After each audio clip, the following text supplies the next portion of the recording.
اعوذ باللہ من الشیطان اللعین الرجیم بسم اللہ الرحمن الرحیم الحمد للہ الذی ہدانا لہذا وما كنا لنہتدی لولا ان ہدانا اللہ۔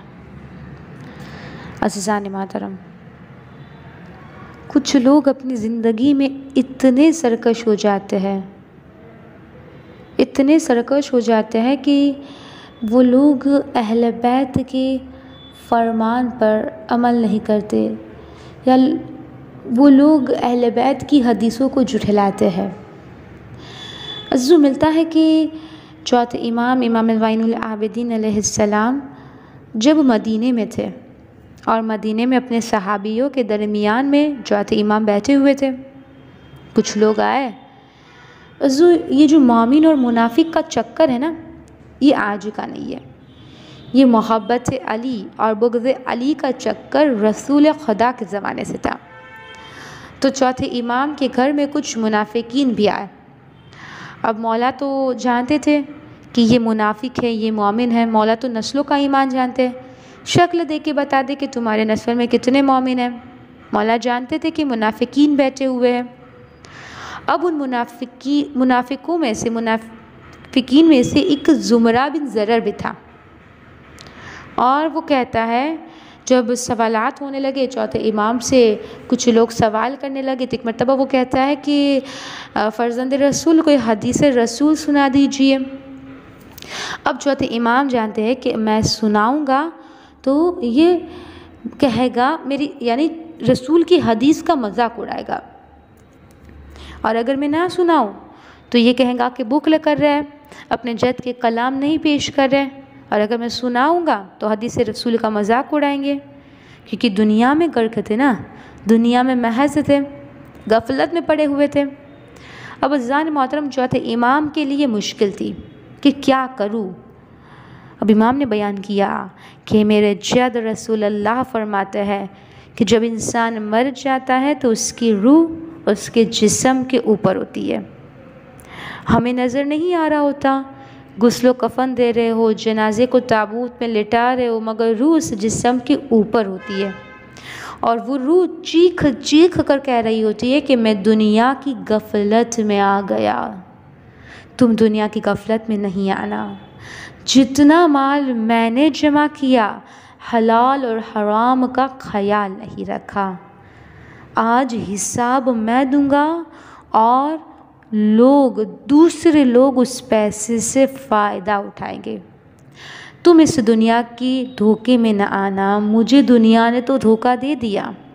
عزیزان محترم، جب چوتھے امام نے اتنا کہا تو وہ منافق زمرہ بن ضرر کہتا ہے، ایک مرتبہ مذاق اڑانے کے انداز میں کہتا ہے کہ وہ لوگ جو میت اٹھا کے لے کے جاتے ہیں، کتنا ہی اچھا ہو کہ وہ میت ان لوگوں سے گھبرا کے بھاگ کے پلٹ کے آئے اس جسم میں، اور دوبارہ وہ شخص زندہ ہو جائے، یعنی روح پلٹ کے آئے، روح جسم کے اوپر ہوتی ہے نا، تو روح پلٹ کے آ جائے، نہ جائے قبر میں۔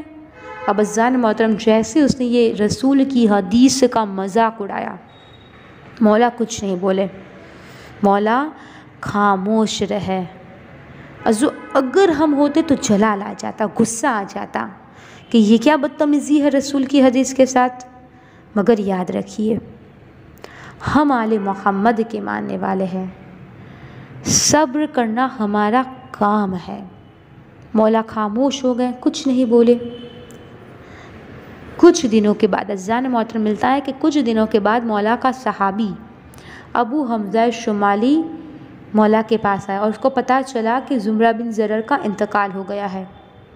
تو ایک مرتبہ ابو حمزہ شمالی وہ گیا، اور اس قبرستان میں جہاں اس کو دفنانا تھا زمرہ بن ضرر کو، تو اس کو دفنانے قبرستان میں جب لے جا رہے تھے تو ابو حمزہ شمالی بھی مولا کے صحابی تھے، کہا میں بھی بے اختیار شامل ہوا کہ ذرا جاؤں اس کو دفنانے میں شریک تو ہو جاؤں۔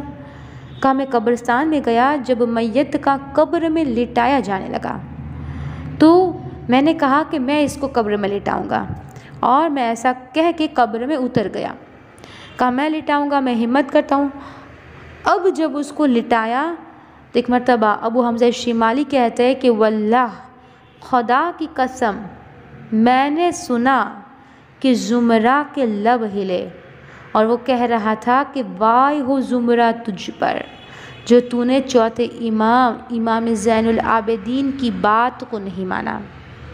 جو امام زین العابدین نے کہا وہ سچ تھا، حق تھا۔ دیکھ تیری روح تیرے جسم کے اوپر ہے، دیکھ تو نے دنیا سے کچھ حاصل نہیں کیا، دنیا نے تجھے دھوکہ دے دیا۔ کہا ایک مرتبہ ابو حمزہ شمالی کہتے کہ میں اتنا بے حال ہوا، جب میں نے یہ سنا تو اتنا میں بے حال ہوا، گھبرا گیا۔ کہا میں جلدی سے قبر سے باہر نکل آیا اور نکل کے فوراً میں چوتھے امام کے پاس گیا اور کہا کہ امام آپ پر میرا سلام ہو، مولا جو کچھ آپ نے کہا تھا وہی سب زمرہ مرنے کے بعد قبر میں کہہ رہا تھا، تو جو چوتھے امام نے کہا وہ حق ہے۔ امام بے شک روح جسم کے اوپر ہوتی ہے۔ تو عزیزو جو کچھ امام نے کہا اس پر یقین رکھے، آنکھ بند کر کے بلائنڈ فیتھ ہونا چاہیے آل محمد پہ۔ یہ جو ہم کیوں کرتے ہیں نا، کیوں اور کیا کرتے ہیں نا، کسی بھی کام میں حل اور حجت نہ کرے، یہ مومن کی شان نہیں ہے۔